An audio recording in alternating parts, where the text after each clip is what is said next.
Well, we moved in '68 to a building on Hill Street, and I would say business was good, and I was out as a salesman most of the time. We knew there was going to be a flood. We just did not know how bad it was going to be.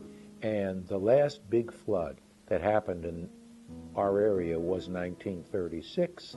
So I thought that if we were going to get a flood, it wasn't going to be too bad because that was before the dikes.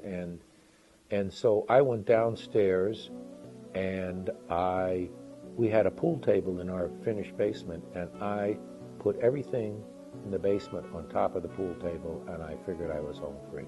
We had warning, and it kept raining and raining and raining, but we went out for dinner, and I think we played tennis that night and had a regular night and went to bed and never thought a thing.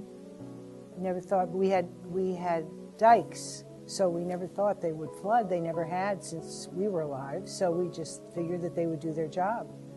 And then at 4 o'clock in the morning, we got a phone call saying to get out. And we had to get out and go to the hills because the water was coming over the dike and the dike might break. The mood was upbeat. I mean, we knew we were going to have some problems, but we didn't even have a clue as to the severity of the flood. Some of the employees, service technicians, were thinking that maybe they should take their service vans and put them on higher ground. And it was decided that, the flood would never reach us. Don't worry, we'll just park them all in the Benco lot. It had been raining for days, non-stop days. And it got to the point where they were asking for volunteers to go over to the dike to load sandbags. So it became very apparent after X number of days that we were in trouble.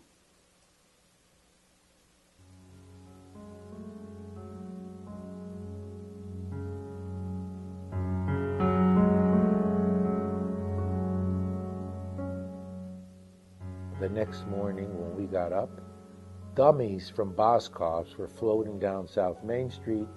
Cars were underwater. People were going up and down South Main Street in boats, and it was unbelievable. It was, at that time, the largest natural disaster in the United States, property damage-wise. There hadn't been a bigger one ever. And we were evacuated from my parents' apartment house because there was no electricity, no anything, no water. And I still didn't think that Hill Street was under, although the public square had maybe 6-7 feet of water. So they evacuated us, and I remember they took us in a boat down Washington Street, and they let us off at that South Street Bridge that goes over the railroad tracks, and from there I could see the building on 10 Hill Street.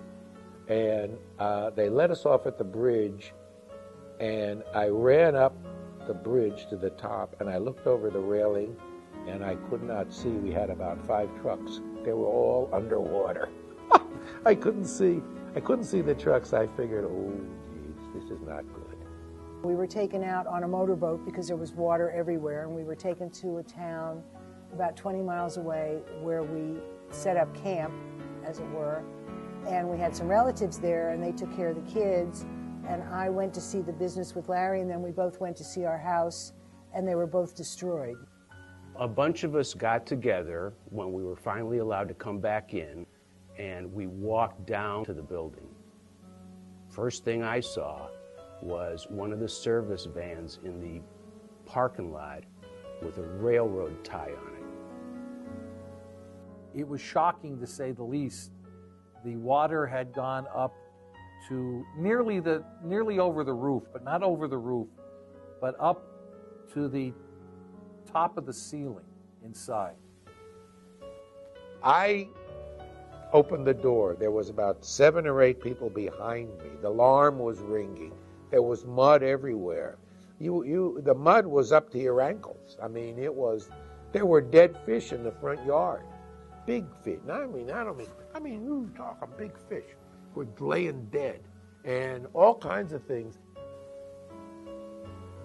The inside of the building was a total disaster. All the merchandise, the entire inventory was destroyed. And it, you know, when you think of a flood, you think, well, it's just water.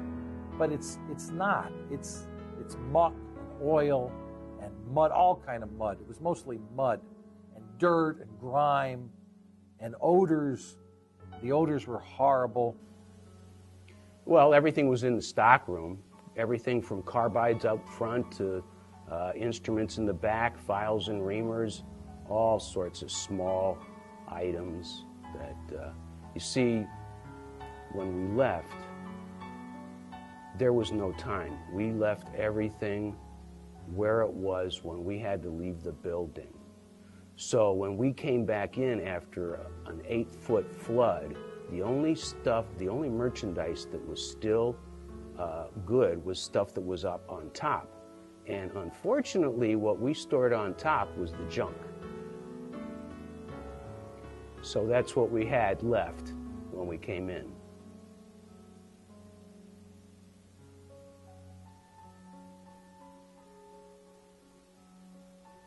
They followed me in, and they were aghast, and so was I. And they said, well, what are we going to do? Where do we start? What do we do? And I looked around, and I saw them, and I saw how really scared they were. They were more scared than I was, because I had a job. I mean, I knew that I could make a living in a day. In a day, I just go. But I looked around and I saw them, and I said, well, I said, we're going to get this back together, and we're going to open up again. And that, that's what they wanted to hear. They didn't know what we were going to do. And at that, when I said that, I did not know how we were going to do it.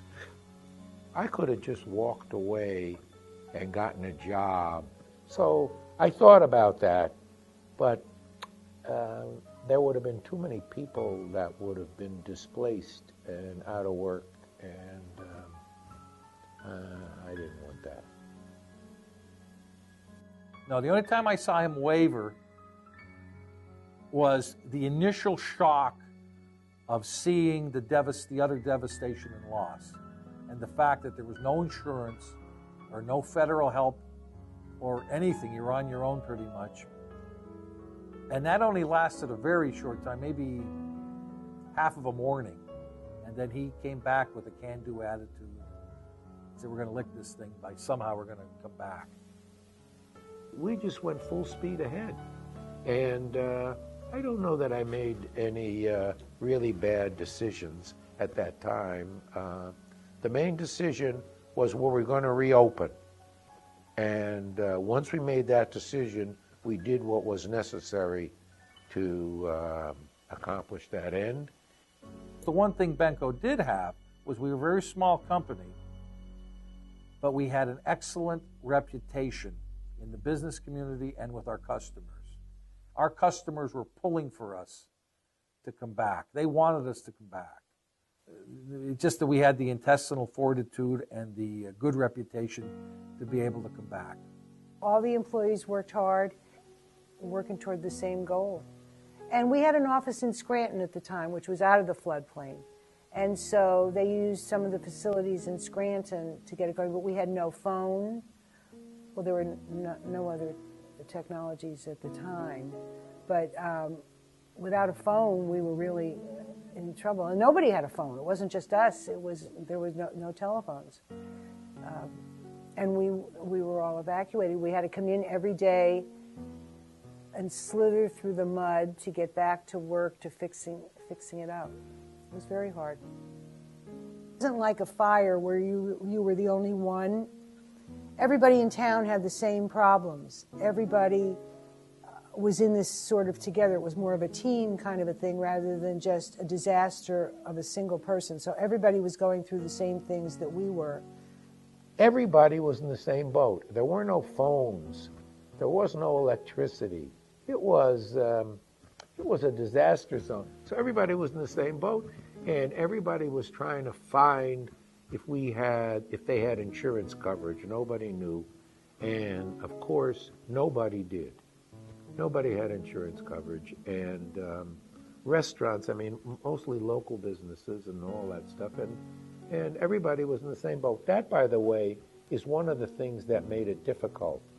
Because if we would have been the only person with a problem, we could have gotten a lot of help from contractors. Everybody had the same problem, so that made it more difficult.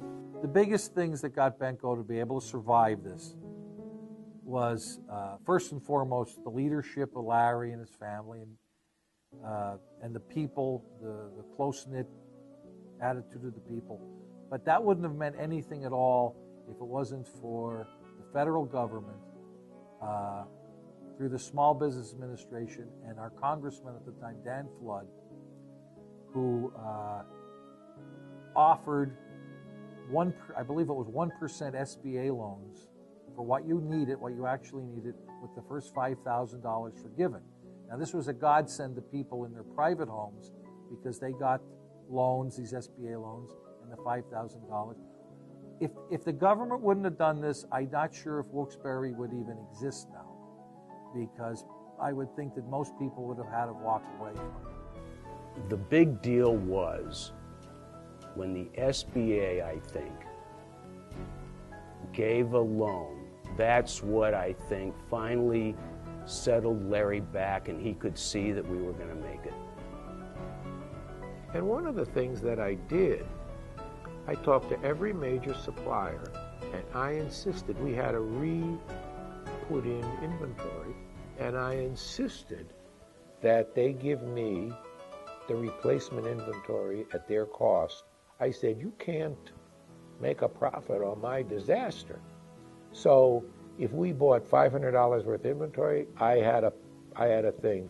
I wanted them to bill me 25% below wholesale, because I said, I got to go back in business, and you can't make, that was lost.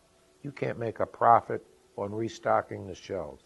And that's what we did. I'm glad I went back in business. It was good for me. It was good for the employees. It was good for the U.S. government. It was the smartest thing they ever did, because they'd gotten back those taxes 1,000 times over. I think me and the Benco team, everybody, did as much as was humanly possible to do. And we did mostly all the right things, in my opinion. I don't think we made too many mistakes. We worked at it hard. We worked at it steady. We communicated with the customers on a daily basis. We had a good reputation, and most everybody gave us credit. And I think we still have a good reputation, and I'm proud of that.